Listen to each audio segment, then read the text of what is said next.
आता सध्या पेपरला बातम्या पहा, पेपरला आणि टीव्हीला बातम्या पाहिजे. अल्पवयीन मुलीला पळवले, अल्पवयीन मुलीला पळवले. जरा वाचणारे ध्यानात ठेवा. याला तुम्ही कोणाला दोष देता? मुलाला. तुम्ही सगळी शिक्षा कोणाला करता? मुलाला. पुरीचा दोषच नाही का? तिला समजत नाही का शिमडीला काही? कान फाड फोडलं पाहिजे, तिला कळत नाही? 15 वर्षाची टुणकी म्हणजे बारीक आहे का?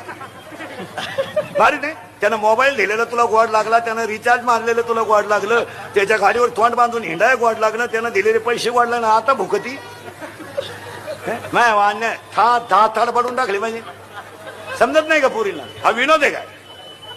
विनोद नाही. दीड 15 दिवस त्याच्या गाडीवर तोंड बांधून हिंडली तेव्हा नाही वाटलं तुला काय? 10,000चा तुझ्याकडे मोबाईल आहे, तुझ्या पर्स मध्ये 2-3 हजार रुपये आहे, तुझ्या मोबाईल मध्ये हजार रुपये बॅलन्स आहे, इकडून आणते तू? शाळा बुडून त्याच्या गाडीवर वाढायला